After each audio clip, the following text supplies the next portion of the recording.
What if I told you that my wife and I built a $60,000 a year passive income stream in under 5 years, and you could too? You see, my wife and I, we live debt-free outside of mortgages. We travel all over the world with our toddler. He's literally the cutest kid ever. And we're on track to be completely financially free before my wife turns 40. She's about to turn 36. You see, my wife and I are just regular people. We didn't inherit any money, and we damn sure didn't win the lottery. We had a lot of really fun things that we wanted to do in our lives, so we just got really intentional. We built out a plan, and we learned a better way to do things. Now, of course, this is after taking multiple expensive L's directly on the chin along the way. And in today's video, I'm breaking down the exact steps that we took, what worked, what didn't work, and how you can start building passive income yourself. Believe me, your chin will thank me later. But first, you need to understand where we started so you can better understand how we got here. Let's rewind really quickly to 2018. My wife Amanda and I just started dating. Unfortunately for her, I had recently booked a 6-month backpacking trip through Southeast Asia with my best buddy. You want to know how strong your new relationship is? Disappear halfway around the world for 6 months, a few months after you start dating someone. Luckily, she flew out and visited me in Thailand, and that time apart, you guys, it actually brought us way closer together. I did already tell you that she's my wife, so obviously it worked out perfectly in the end. So when I got back from my trip, I moved into the house that she owned in Chandler, Arizona. She actually bought that house back in 2012 at 22 years old for $105,000. Today, it's worth over $400,000. Pretty smart move, if you ask me. Fellas, quick bit of advice here. Try to marry a woman that's smarter than you. It makes life so much easier. Thanks, baby. So, lesson number 1, buy low, hold long. In 2020, right at the beginning of COVID, we decided to leave the 50 Shades of Brown in Arizona, where we had spent most of our lives, for the greener landscapes of Washington State. Instead of selling Amanda's house, we decided to rent it out. That became passive income stream number 1. Once we arrived in Washington, we decided it would be smart to rent for a year. After that year was up and we had saved up some cash from work bonuses, taxes, overall general savings, we had about $20,000 to put down on the purchase of our first home together. You can check that out here. Property number 2 was in the books, and the passive income from property number 1 was helping us pay the mortgage. It was right about that time when we truly started to realize how amazing passive income was to help offset bills. And guess what? Boy, oh boy, did we want more. Little did we know, there were quite a few hard lessons that we would need to learn before finding any real success. Those mistakes are as follows. Mistake number 1, Amazon drop shipping. After a good bit of research, we partnered with a management team to help set up our store. Well, luckily for us, it must have been perfect timing because a few weeks later, Amazon began cracking down on new stores. Let's just say from that point on, working with the management team was a complete nightmare. No results, a bad taste in our mouth, and guess what? $27,000 gone, down the drain. That, my friends, was mistake number 1. But let's move into mistake number 2, the crypto rug pull. High risk, high reward? Sure, why not? Some of our trusted friends were involved, plus it'll just be a quick in and out, nobody will get hurt. Not so fast. This one ended up tanking pretty quickly, and guess what? It cost us $8K. Poof, gone, just like that. That was mistake number 2, which means we're already $34,000 in the hole. We should probably turn back, right? Hold that thought as we jump into mistake number 3. Now, at this point, my wife and I have been in Washington State for a little over 2 years. We're thinking about the next stage of our lives and what it is that we really want. We want to keep traveling the world like you see in all these awesome pictures here. We want to have our first child And we want a bit more land so we can stretch out. My wife can get some goats, all the good stuff. There was no chance that we were getting that where we were in Washington. So we started looking at other locations and decided that the great state of Texas would be our next stop. We found a really awesome piece of land. So all we had to do was come up with some cash. And here it is. This is where I'll introduce you to mistake number 3, the Texas land deal. You see, we decided to refinance the Arizona house. Now, this isn't the mistake that I'm talking about, but if I could go back in time, I probably would have done this step a bit differently. Anyways, we refinanced the house in Arizona and bought 2 beautiful acres in an almost completely full neighborhood 20 minutes outside of the Dallas-Fort Worth area. Great spot.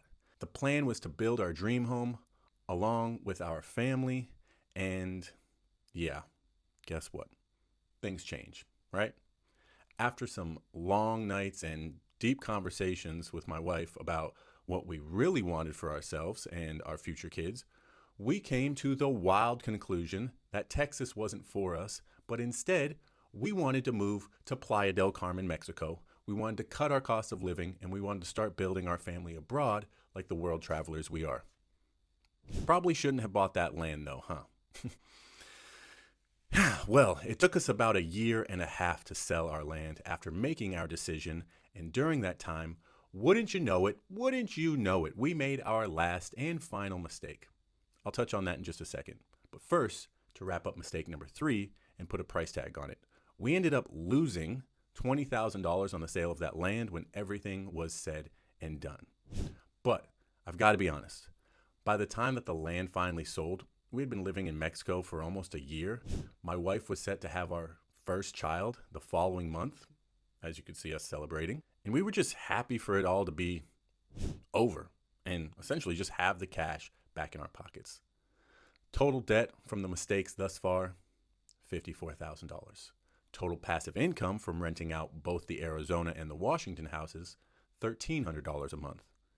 At least that's trending in the right direction, right? Now, before I touch on how we built the rest of our passive income up to that $60,000 a year mark, I've got to touch on mistake number 4, investing in a health app. So before Amanda and I had officially left Washington for Mexico, we invested $10K with a trusted mentor of mine in a promising startup that had a lot of big brain power behind it. We were pretty positive this was going to be the turning point for us, knowing all the great minds that were involved in this. Well, don't hold your breath. Our payment was supposed to come 1 year later after the app was sold, essentially. We're now approaching 3 years and still no sale, which means no payout. Silver lining, there's still some hope for this, but we've essentially written it off. All in, we've lost about $64,000 in failed ventures. What I can honestly tell you guys is we learned so much about ourselves and our relationship along the way. We had the opportunity to live in Playa del Carmen, Mexico, which was beautiful for 1.5 years. My wife gave birth to our beautiful son, all natural I might add, while living down there, which was awesome because he now has dual citizenship. You could see his little Mexican passport right here. And up to that point in time, we had built passive income stream of $15,600 a year from our 2 rentals. Sure, taking the L's definitely hurt, and obviously there would be a high likelihood that we would be in an even better position financially today if we hadn't taken all those L's. But that's life, We believe everything happens for a reason, and that reason is to force us to grow. So let's fast forward a bit. We moved to Pensacola, Florida in June of 2024 to be closer to my sister and her husband and her 2 little kids. My parents decided to move out from California, so my wife and I and my parents decided to buy a 5-bedroom home together, which cut our living expenses dramatically. I'm talking $1,000 a month for our portion of the mortgage. On top of that, we had sold both of our nicer cars before moving to Mexico, and we bought a beater with cash that we really just weren't afraid of destroying. We actually still drive that car today. To be honest, it's actually missing a door handle. Throw up a picture of that really quickly. It's back on the passenger side, but who cares, right? We're already married. We're not trying to impress anyone by having a nice car with a $700 monthly payment. We've got the one paid off car, which allows us to really stack that cash. Plus, having no other debts outside of our mortgages has really allowed Amanda and I to heavily fund our participating whole life insurance policies built for infinite banking, then turn around, take that cash out, and invest it into places that we feel comfortable and confident with. Over the past year and a half, we've cut all sorts of things, all sorts of unnecessary expenses, and we've saved a ton. I'm talking things as small as like shopping our car and home insurance, getting rid of subscriptions that we don't actually use on a regular basis, moving from the more expensive gym down to the less expensive option like Planet Fitness. Believe it or not, you guys, the weights actually weigh the same. I know, it's pretty crazy. We even decided to find out what we could get discounts on for paying things annually instead of monthly. And we heavily cut back on our eating out and random Amazon shopping. That was more so my wife. Again, this isn't something that we plan on doing for the rest of our lives, but we had a goal in mind that we wanted to work towards. We wanted to build a passive income stream of $120,000 a year by the time that we left to move to Vietnam in the fall of 2027, which meant every little bit counted. Yes, we're moving out of the country again. Luckily, I work for myself, so I can still continue helping people from all around the world, but Amanda, she'll be retired.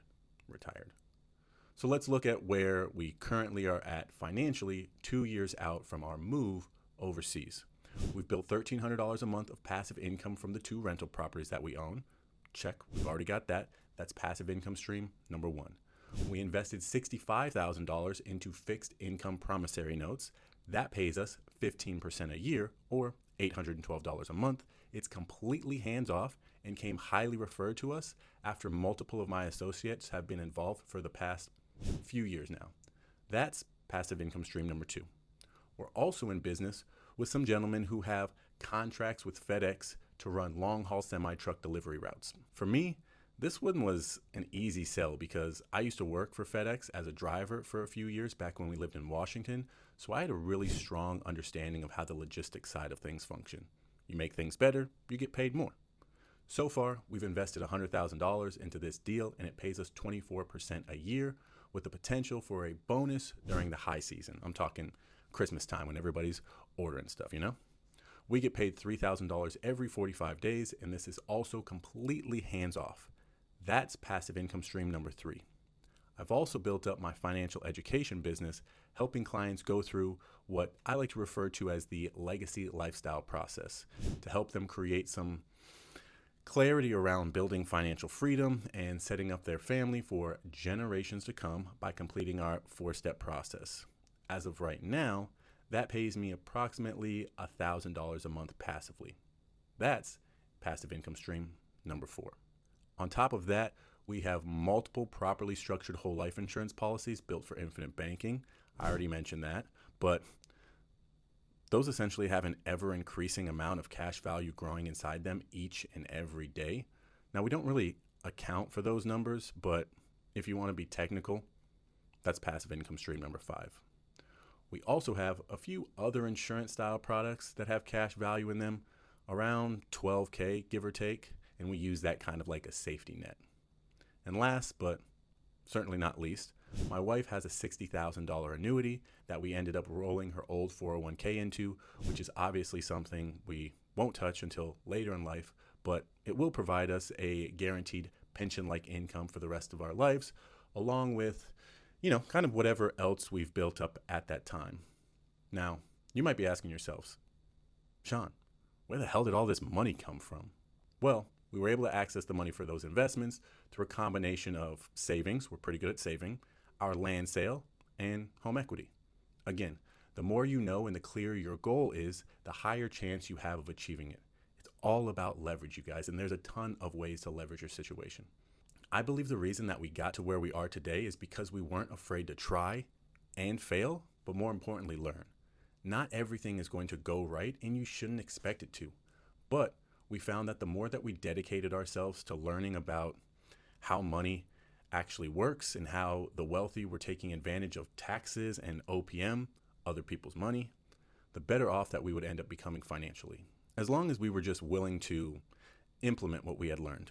We focused on what was most important to us, which was creating enough passive income to replace my wife's current income, with the plan to leave the country in the fall of 2027 to move over to Vietnam. Now, we're on a great path to reach that goal right now, but if you care to follow along, both myself and my wife will be creating a lot more content around how exactly we're doing what we're doing, as well as bringing on new clients to teach them how to do the same thing. You see, guys, the journey of 1,000 miles begins with one single step. We invite you to take that step with us and embrace everything that is to come. If you'd like to learn more about the legacy lifestyle process and how you can start to build the life that you want for yourself and for your family, comment the word free below and I'll send you over the video I did breaking down exactly what the legacy lifestyle process consists of and how my team and I can help you achieve the lifestyle that you deserve to be living. As always, guys, the information is free, but the knowledge is priceless. I'm Sean King, and I'll catch you next time. Peace.